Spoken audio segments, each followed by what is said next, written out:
In this video, we will tell the incredible trajectory of what is considered the king of social networks, Gennady Vaynerchuk. Immigrant, outspoken, and revolutionary, Gennady Vaynerchuk is today one of the greatest authorities when it comes to social media, and is also one of the most relevant entrepreneurs on the current world stage. Gennady Vaynerchuk was born in Brobuisky in the former Soviet Union, where Belarus is today, on 14 November 1975.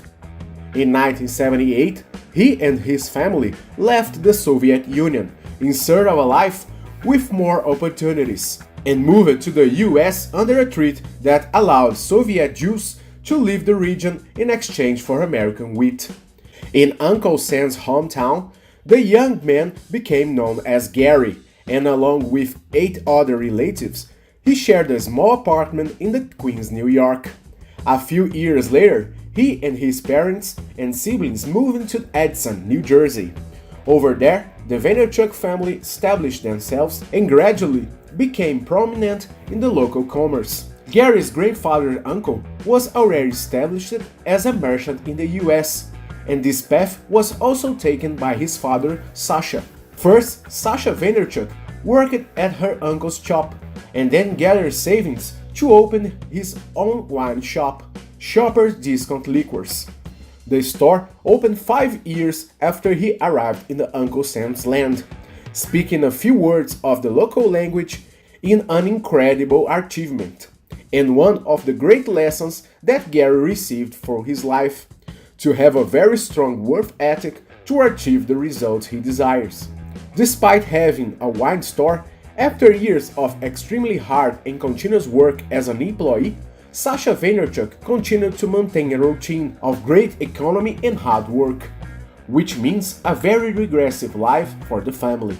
Because of that, since the age of 5, Gary had his first experience to get some extra money. The experience ranged from washing neighborhood cars to getting snow off the city streets in exchange for a few cents. My first thought wasn't of making angels in the snow or playing sledding. I would look at my sister and say, "Get your shovel and we are going to work." I was excited because I knew I could get snow off the roads and make money. You can have the best business opportunities you want, but the truth is that nobody has ever been paid for making angels in the snow. Besides his father, Gary began to show his entrepreneurial streak early on. First, he created a lemonade stand, a common activity among children and adolescents in the United States. However, he managed to take the idea to another level by turning the small business into a kind of franchise, in which he involved all the children to sell their lemonade at different points. A few years later, in his early teens, Gary began buying and selling baseball player cards, a highly successful collectible item in the 80s. The idea was to be able to buy rare cards from famous players for interesting price and resell them for higher prices. Although apparently unassuming, the activity was touched by Gary as a business. First, he borrowed money from his father to buy his first cards. Then, he had a series of financial losses, until he began to understand better about the business.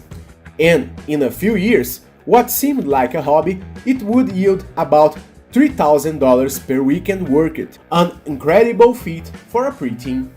At 14, Gary started working at his father's wine store activity. He performed in the following years during the school term. Then, he went to Mount Ida College in Newton, Massachusetts, even against his will, under pressure from his parents. Then, he graduated in administration and always faced difficulties to fit into the school system. But Gary's great learning at college was not theory or ability to run a business, was his direct contact with the internet. Introduced to the internet during his years at university, Gary saw that the future of the entire planet would be there, and that mastering that new digital world would be the road to success in the years to come. So in 1997, Gary convinced his father to create a website for the wine shop. The website would be called winelibrary.com. The electronic address would be a way for the store to present its brand, establish it, and also to sell wines. Until that date, the store revenue was about $3 million a year.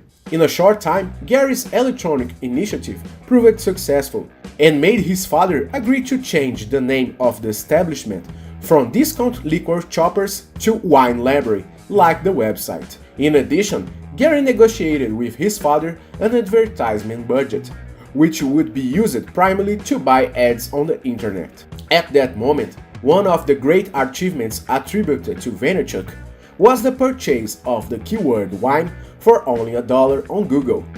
This made the e-commerce of his father's company one of the most successful in the early days of the internet in the USA. To give you an idea, the Wine Library's physical business and e-commerce initiatives already totaled $45 million in 2003. With these small innovations, the business began to take on new proportions. But it was with the help of social networks that Gary's accomplishments became immensely greater. In his day-to-day life, Gary performed the most diverse service in his father's store. After college, he faced intense and uninterrupted journeys from 7 a.m. to 10 p.m. every day, including the holidays, where the movement was even greater. Since his teenage years, he had gone through all the positions and done all the business activities. Regarding the products, he also knew each one in detail and presented an enormous knowledge about the different types of wines and the grapes that give rise to them. This knowledge, acquired after years of practice and experience, made it possible for him to help all types of consumers, facilitating the consumer's choice when the subject was the type of wine, the harmonization, and even the occasion to serve the drink.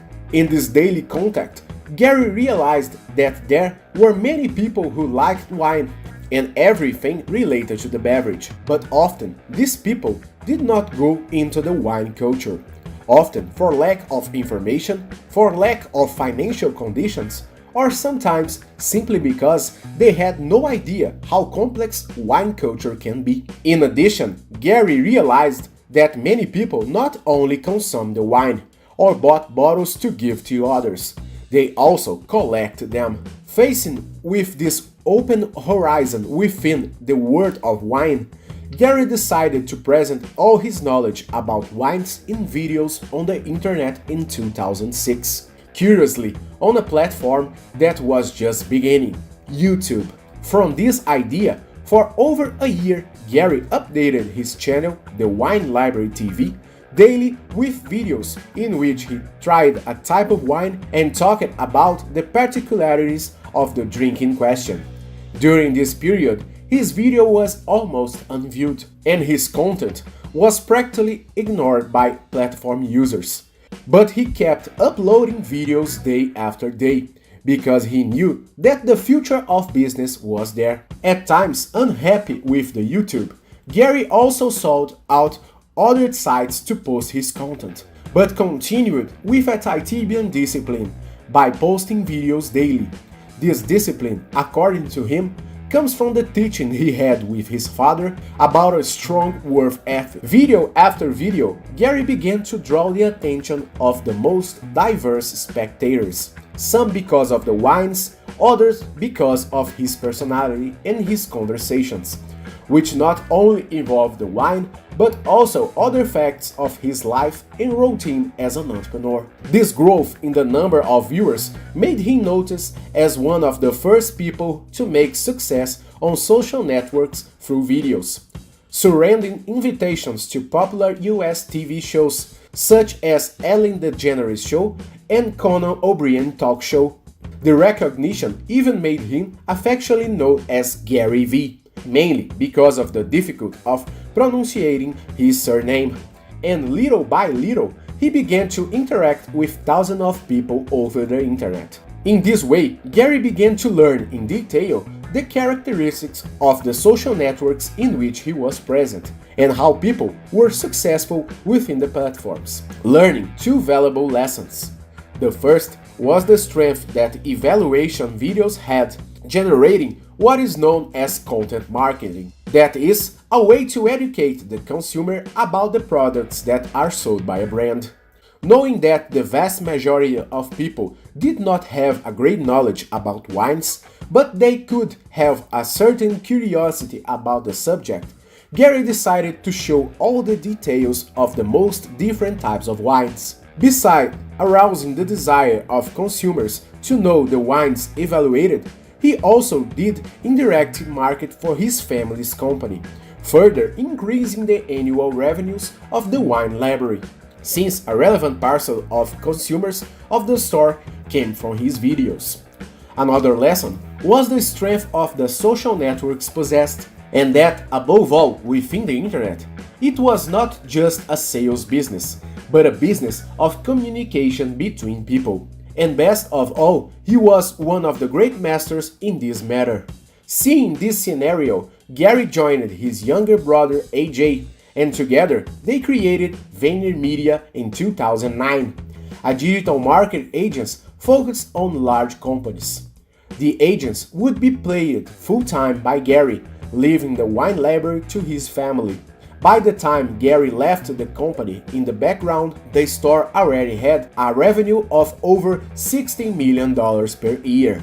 VaynerMedia would use all of Gary's know-how within the internet to maximize clients' results, and it quickly became a success, winning over such expressive clients as Johnson's, PepsiCo, and the American Hockey League, NHL. Interestingly, at the time Gary announced that he would create his own media company, several people discouraged him, and some professionally hoped for his failure. Others scoffed at his intentions, as the company would fight against several traditional media companies and corporations. But against the critics and haters, Gary and his brother have turned VaynerMedia into a digital business colossus, with over 500 employees, 4 units in different countries, and a revenue of hundreds of millions of dollars. Within a few years, Gary had become one of the world's largest internet authorities, and eventually showed only a little of his ability. Realizing a lot of market movements and the strength of social networks, he also became a startup investor, and among the businesses he invested are Twitter, Pure.o, Uber, Medium, Tumblr, Facebook, and Snapchat. In addition to these details, he also participated in an Apple TV show, where there is a dispute for an angel investment, in a scheme similar to Shark Tank, the Planet of the Apps. There, he was one of the jurors, and he also invested in other lesser-known businesses. Interestingly, at the same time when Facebook announced the purchase of Instagram for $1 billion, he announced that it was a huge bargain. Meanwhile, the market in general believed that the purchase had been truly absurd. Today, 8 years later, the social network is valued $100 billion, showing that Gary had done another precision analysis. In the same breath, he bet in 2017 that the TikTok network would become one of the greatest phenomena of the market, and the new forecast is coming true. With this vast portfolio, Vee has also created his own holding company, VaynerX, which brings together his already mentioned ventures and others such as Vayner Sports, an agency specialized in sports, and Vayner RSE, a millionaire angel investment fund, created in association with the entrepreneur Matt Higgins. On social networking sites, Gary continued to shake up the market, creating several types of original content, such as his vlog Daily V, where he shares his routine as an entrepreneur, and the Ask Gary V show, a kind of talk show where he interviews successful people and also answers questions from viewers. This content are shared on major social networks, and especially Instagram and YouTube. Because of all these efforts, Gary Vee has become a kind of celebrity and has even had his own shoe line in association with the manufacturer K-Swiss. He is also the best-selling author of several books, such as Crush It, Crushing It, Jab Jab Right Hook, Ask Gary Vee, and the Thank You Economy. In his works, Gary gives valuable lessons on the digital market, on marketing, social network in general, and most importantly, on how to make money on digital economy. Thanks to all these achievements, Gary Vaynerchuk is one of the most important entrepreneurs, accumulating a fortune of hundreds of millions of dollars. For him, his success can be summed up in the fact that he combines enormous discipline with hard daily work, and above all, that did not matter what people think about him. However, he will continue to hold his own over the next few years until he achieves his big dream to buy his favorite football team, the New York Jets. If he's gonna make it, only time will tell, but that he will continue to dictate digital market trends in the coming years is already a certainty. And because of that, Gary's Vee trajectory is another story that deserves to be told on our channel. We hope you like it and see you soon!